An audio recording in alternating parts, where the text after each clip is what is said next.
As early as 2020, there might be a manned mission to Mars, the first to carry humans to another planet.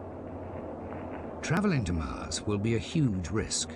It will take 9 months just to fly there, a round trip of at least a year and a half. We will settle Mars. We will live there. It's a sister planet. It's there. It's beckoning our call. And we will inhabit it very much like we inhabit the Earth. And I can't tell you why or how quickly. People are going to say, what about water? What about... It's all there. All we've got to do is go find it and make it happen.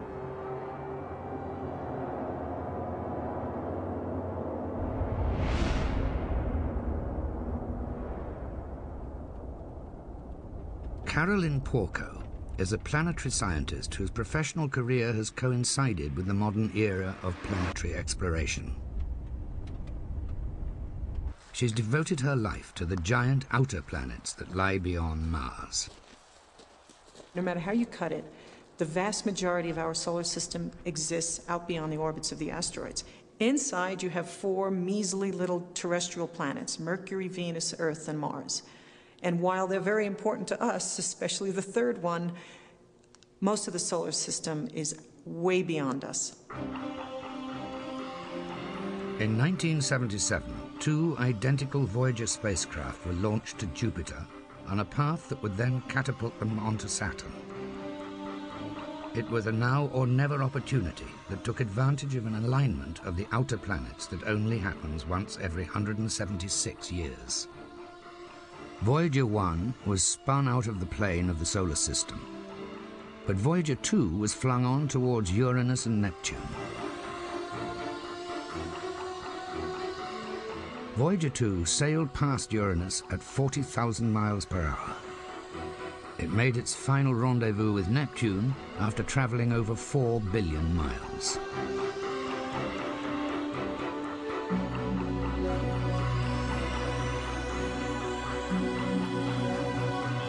The Voyager spacecraft were the most sophisticated machines of their time. Their cameras would electronically record pictures, and their large white dishes beamed them back. The scientists knew that one day their spacecraft would fly beyond the solar system. They were keen to include a message for any curious aliens. Gold-plated LPs with greetings from every nation on Earth were bolted onto the spacecraft. They came complete with instructions and a stylus. As the Secretary General of the United Nations, an organization of 147 member states, I send greetings on behalf of the people of our planet. Silema Gemen, oitnis poteste chairete. Paz e felicidade a todos. 各位好嘛，祝各位平安健康快樂。 Adanish Lushulmu. ขอส่งมิตรจิตมาถึงท่านทุกคน Hello from the children of planet Earth. 2 years after launch, Voyager approached Jupiter. It recorded this remarkable time-lapse image of the king of the planets spinning on its axis. Hard to believe that this giant gas bag could swallow more than 1,300 Earths.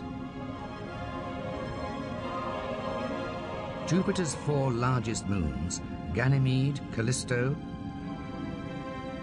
Europa and Io, were clearly visible as they orbited the planet. Here, circling the largest planet, was an entire planetary system in miniature. I was one of those people standing in front of the monitors watching these images come down for the first time. Things we had never ever seen. People were lost for words. Very intelligent, bright people who'd studied planets their whole lives were lost for words. You know, I had the impression of being on the bow of a ship and, you know, entering uncharted territories and discovering things that no human had ever seen before. Strangest of all were Jupiter's cloud tops. Here in intricate detail was the fearsome beauty of the Great Red Spot, a hurricane twice the size of the Earth, for some unfathomable reason has been raging for more than 300 years.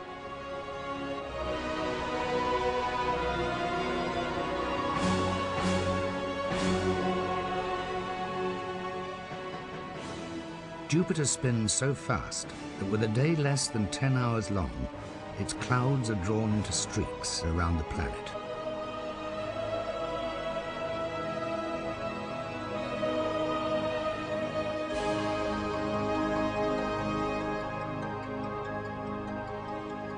Unlike Earth, its multicolored clouds are not powered by the sun. These storms of liquid marble are fueled by heat inside the planet.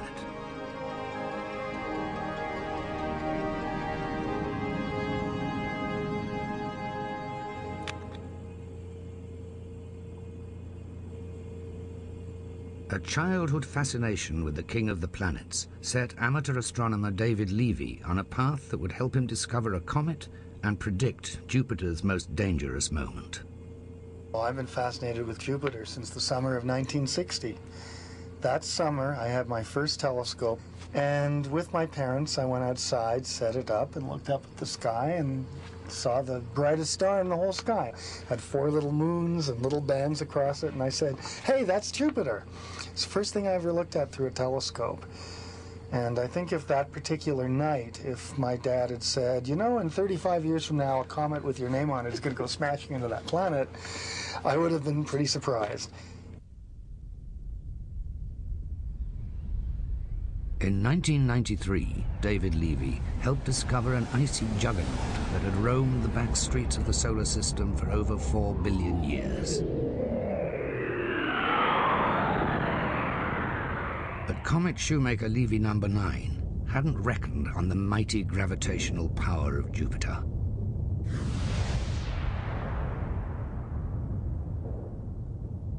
The broken fragments were being sucked in by the largest planet in the solar system. Like bombers in formation, Shoemaker-Levy 9 made its final approach.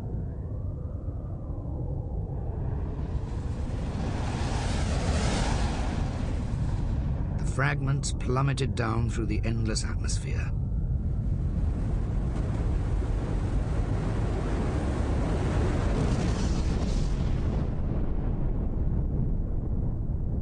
On the 16th of July, 1994, the astronomers back on Earth watched the mighty flare as the first fragments smashed into Jupiter.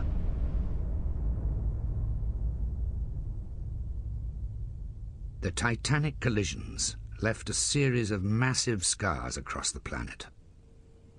Jupiter is the solar system's vacuum cleaner. If Jupiter weren't there, those comets would still be running around, smashing into all of the inner planets, including the Earth. The Earth would be being hit by comets instead of once every 100,000 years, might be being hit every 100 years or every 1,000 years. And we couldn't be here. We couldn't live on an Earth that was being smashed by a comet every 1,000 years.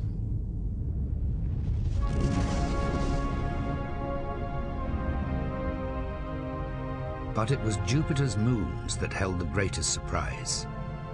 When Voyager turned its cameras on the innermost moon, Io, it revealed the most active and dynamic body in our solar system. At the time of the Voyager flybys of Io back in 1979, we got our first close-up pictures of Io from the spacecraft as it flew past. And one of the engineers saw these sort of weird clouds, and